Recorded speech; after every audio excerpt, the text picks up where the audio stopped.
So if you have a 9 to 5 job or an 8 to 5 job, 7 to 7 job, I don't know. If you have a consistent job, something you work at, a main job, what happens if something goes wrong with that job? What do you fall back to? This is for one set of people. Now there's this other set of people who they probably don't have a major thing going on for them right now because like they have a full list of things they would like to try. Where do you start from? This is where interest comes in. When you have things you like to try, interests you like to try, or you don't even have at all. We're going to talk about this. Stay with me.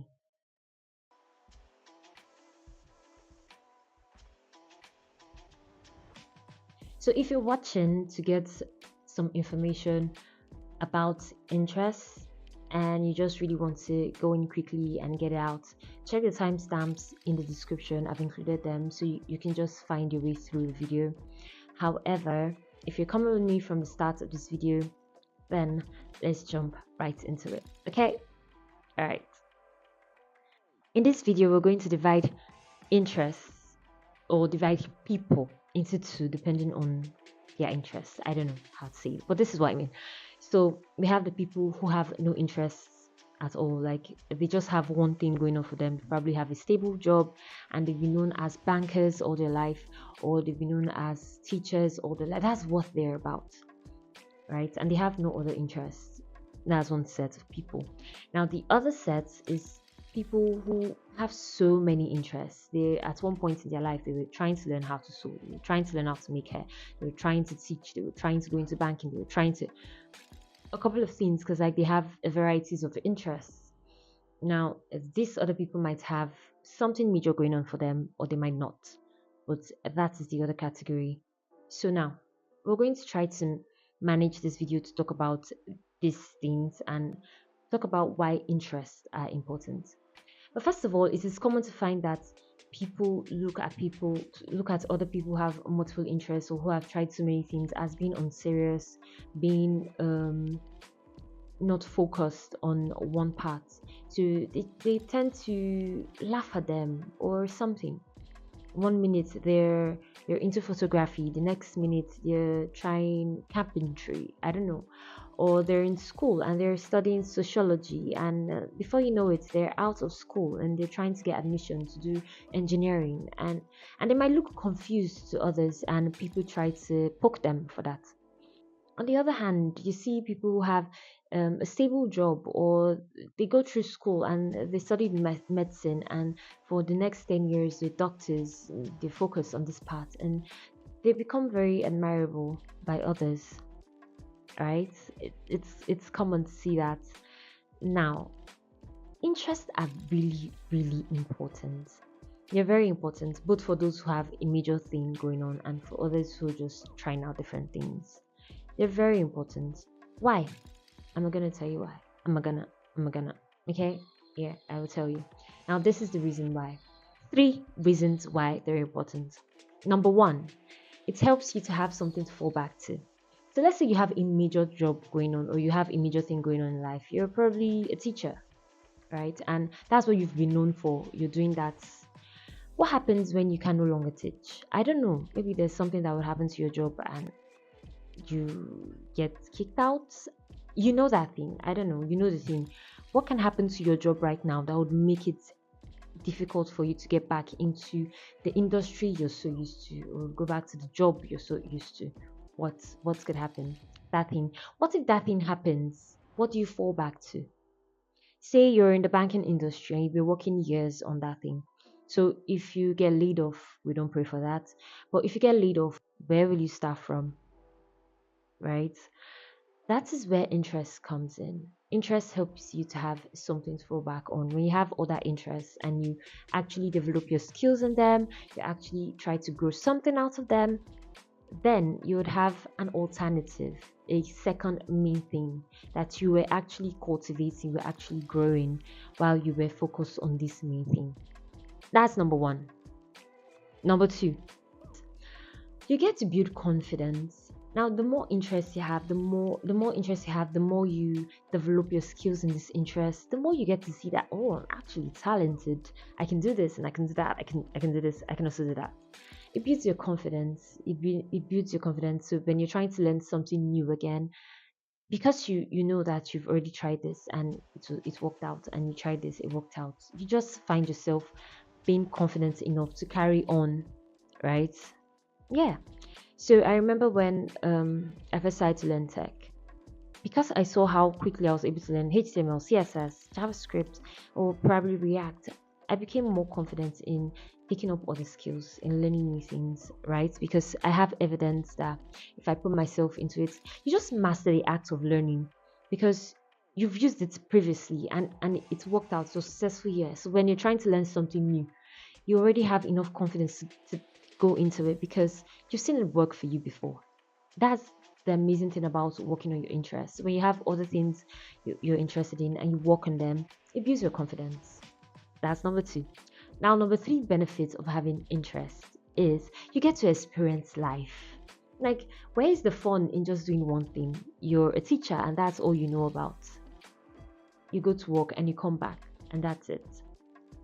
Or you have a business, say your own fashion industry, you make clothes or something, and that's all you're about. You make clothes, you come back.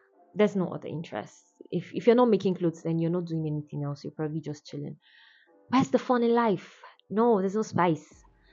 Now, having each interest, other interests, and developing your skills at them, that is the best way to experience life. You get to there's this sweetness that comes from learning other things aside the major thing you're into, right? So you have more experience, you have more knowledge, you have more things to share with people because you have other things happening in your life. Spice, colors have been added to your life because you have other interests you're developing. So you see why it is important that we have other interests and actually develop them. So please do not let anything discourage you from trying to delve into your interests. If you're the kind of person that have so many, if you write a list of all your interests now, you go past 10. If it's so many like that, do not get discouraged. Do not feel like you're indecisive, or maybe you're still young and you're trying to figure out what you want to do with your life. You have so many things you're interested in and you don't know what to focus on and you get confused. It's normal, it's fine. Okay, there's some other people who probably don't even have other interests. They don't even know what they're interested in. We're going to figure it out. Alright. So now let's see, how can we handle all of these interests? How can we handle learning these things or even starting to cultivate interest in the first place? I must tell you that no matter how much you convince that you have no other interest, trust me, you do. You just haven't sat down to think about it. There must be that one thing aside your major job that you like. Anything casual. I think that's one problem. I think we tend to look down on some things, some certain skills that we have interest in, and we just say, "Ah, it's just a feeling I have." It's not just a feeling. Okay, how do I explain this? Say you have some casual interest of learning photography. Yeah, it'd be nice to learn how to take nice pictures. That is an interest, but we might just get it. Just take nice pictures and we move it, push it away because we just feel like it is too unserious. No, sis, we don't do that here. We take everything seriously here. Well, not really, but like we want to talk about these things seriously. Okay, that is the start. If photography is something you fancy, you don't need to have this zeal to learn it first before it becomes an interest. It can just be something you like, something you admire. Write it down. We're going to start writing them down. So take a pen and a biro, your notepad, I don't know, open your book somewhere and write down a list of all the interests you have. If there are multiple, exhaust the page, write them all out. If you can't figure it out, think really hard and think of that one or two or three things that you've somehow wished you knew how to do. Write them out. Now, when you're done writing them, this is where the hard work comes for those who don't really have so much interest. You have to prioritize them into the one you feel most energy for. So if you have 10 on the list, which is the one that would come up first, the one that you know, I must do this one first before the other. Now I want you to arrange them according to your skill of, we'll call it skill of preference. Yeah, that's thing in economics. Like arrange them in that way according to how much interest you have, how much zeal you have for them, right? Because we're going to take them in that order. We're not going to dismiss any interest we have. We're not going to throw away any one because they are too much. There's nothing like too many interests. They're enough for you. You're going to go through all of them. It's going to be a lifelong thing. That's one thing we should try to embrace. I think our mindset sometimes restricts us. Be flexible. Embrace the fact that life is a lesson in itself. You can learn a lot of things for as long as you live. Don't just restrict yourself to one thing, and let's just fix it there. No, no. Try everything. Yeah, try everything. So long as they're moral, morally right. Try them. Try them. Yes, that's how you get to enjoy life. Okay, so we have a long list now, a long list of interests, right? So what next do? You cannot learn everything all at once. For those who have multiple, you can't learn everything all at once. You have to take them bit by bit. I've been in a situation where this means I want to learn Nigerian languages, and I'm thinking, oh, I'm going to learn Hausa first, then I'm going to learn Igbo, and then now I'm learning Hausa, and I get, oh, Yoruba sounds so nice, and then I want to add Yoruba. It's not possible to learn them all at once, sis. Now I'm not even talking about local languages anymore. Now I'm thinking I'm learning French currently, and somehow Spanish is coming into my life. Let's just learn Spanish. It's close to French. Like, it's crazy. Let's not even talk about other things I've actually tried. It's just for languages. So you might have a list as long as that. We can't learn everything all at once. So we have to prioritize them and take the first two at least. We're going to learn two. Okay? So you have a major job. Let's try and learn one. If you have a major job that takes a lot of your time, we're just going to add one interest in your spare time. We're going to develop that skill. But if you don't have something major that takes away a lot of your time, then we're going to try to learn the basics of this thing. Take notes. If you don't have anything major going on, you can make an interest, like a very strong interest you have in a skill. You can make that one your major thing.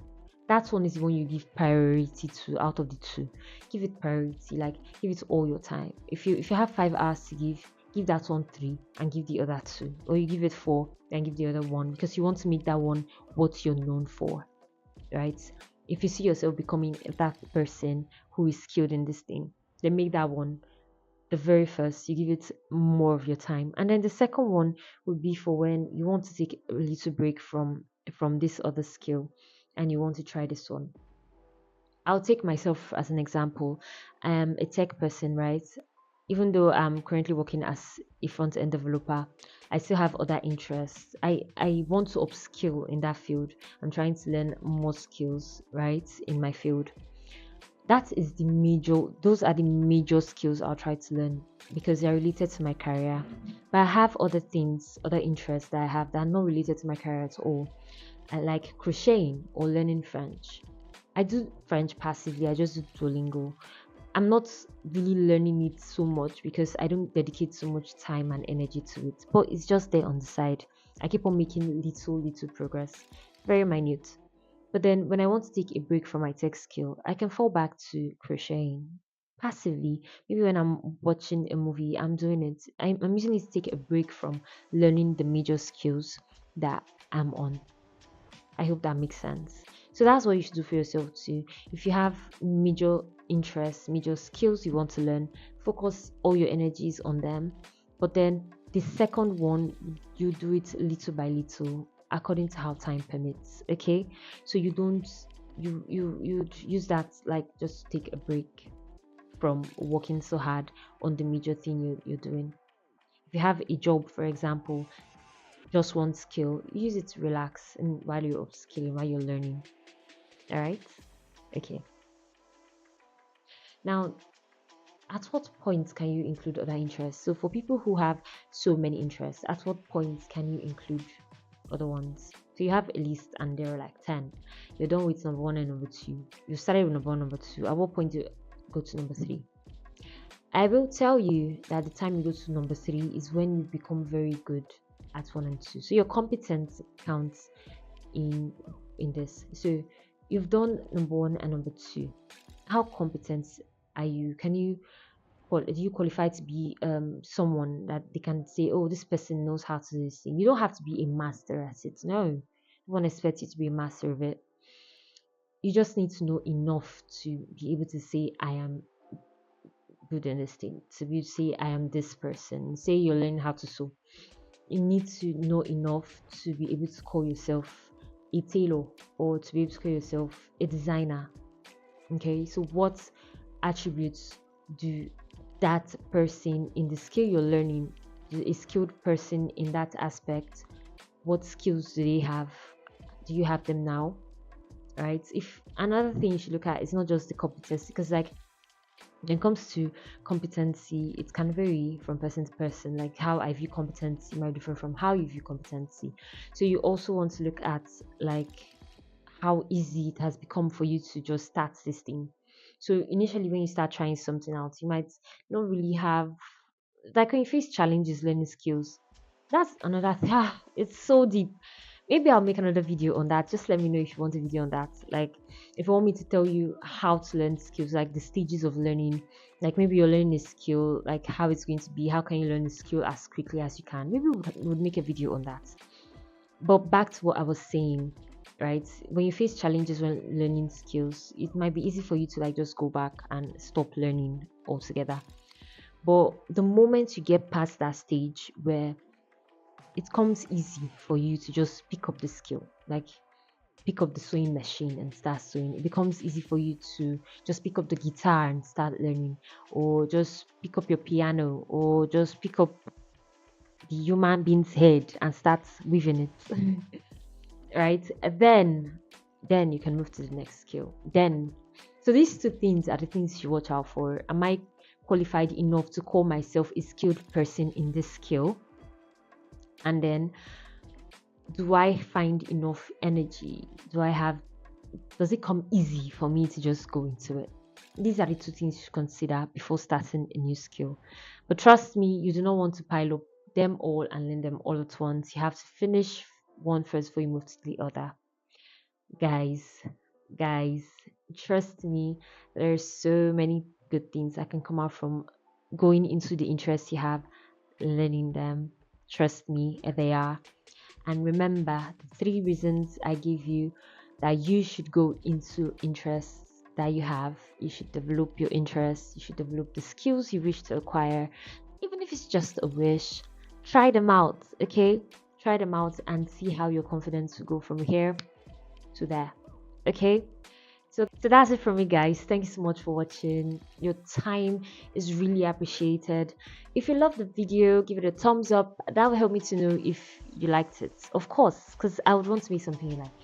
So give it a thumbs up. If you have any suggestions for me, leave it in the comment section. I want to see your suggestions. If there's something you notice I was wrong with the video, tell me, give me feedback. I want to hear. That would help me to improve in the quality of my content.